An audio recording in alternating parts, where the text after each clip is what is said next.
बच्चों में रचनात्मक सोच, आत्मविश्वास और नेतृत्व क्षमता विकसित करने के उद्देश्य से चोइथराम स्कूल में एक प्रेरणादायी शैक्षणिक कार्यक्रम का आयोजन किया गया। कार्यक्रम का मूल संदेश रहा old is gold but idea is the future, जिसमें छात्रों को अपने विचार साझा करने और उन्हें जीवन में लागू करने के लिए प्रेरित किया गया। इस अवसर पर वक्ताओं ने कहा कि आज के दौर में केवल जानकारी पर्याप्त नहीं है, बल्कि एक आइडिया को पहचानना, उस पर विश्वास करना और उसे समाज के हित में लागू करना ही वास्तविक सफलता है। कार्यक्रम में इग्नाइट द यूथ माइंड्स की थीम पर विशेष सत्र हुआ, जिसमें छात्रों को यह समझाया गया कि छोटे छोटे विचार भी बड़े बदलाव की नींव बन सकते हैं। कार्यक्रम का विशेष आकर्षण रहा स्कूल में संचालित एक्यूरेट क्लब, जो विद्यार्थियों की स्टोरी टेलिंग, कम्युनिकेशनल और क्रिटिकल थिंकिंग स्किल्स को निखारने पर केंद्रित है। इस क्लब के माध्यम से छात्र अपने स्वयं के विचार प्रस्तुत करते हैं, उन पर चर्चा करते हैं और व्यावहारिक समाधान खोजने का प्रयास करते हैं। चयनित विद्यार्थियों को मंच पर अपने विचार रखने का अवसर भी दिया गया, जिससे उनका आत्मविश्वास और बढ़ा। वक्ताओं ने बताया कि ऐसे मंच बच्चों को न केवल प्रेरित करते हैं, बल्कि उन्हें वैश्विक स्तर पर सोचने के लिए भी तैयार करते हैं। कार्यक्रम में यह संदेश स्पष्ट रूप से दिया गया कि जब बच्चे प्रेरित होते हैं तो वे अपने विचारों को समाज और देश के विकास में लागू करने का साहस भी रखते हैं। कार्यक्रम में चोइथराम स्कूल के वरिष्ठ शैक्षणिक संस्थान प्रमुख, शिक्षकगण और बड़ी संख्या में विद्यार्थी उपस्थित रहे।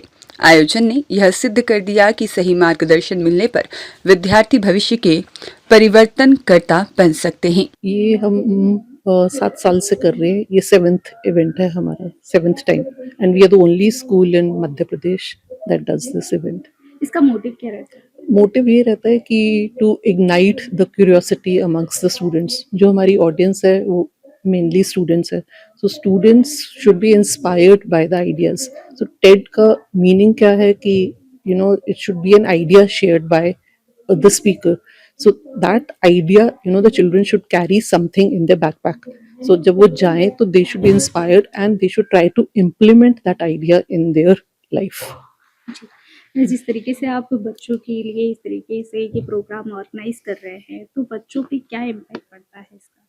बच्चों पे इम्पैक्ट ये पड़ता है कि हमारा एज इट इज़ एक टेडेड क्लब है जो हम स्कूल में चलाते हैं। सो टेडेड क्लब बेसिकली होन करता है, मतलब कि बच्चों की story telling skills, communication skills, critical thinking skills, क्योंकि उनको अपना एक आइडिया लेकर आना होता है और वो अपना आइडिया इसी स्टाइल में प्रेजेंट करते हैं। तो बच्चे जो हमारे प्रेजेंट करते हैं उनमें से हम एक बच्चा सिलेक्ट भी करते हैं। तो बच्चों को ये भी रहता है कि okay whether we will be selected for the TEDx event, क्योंकि TED-Ed club is actually a club which we get the license from USA, and TEDx का license भी TED USA से आता है। तो TED club का license सबको मिल जाता है, but TED US का license सबको नहीं मिलता। That's slightly difficult।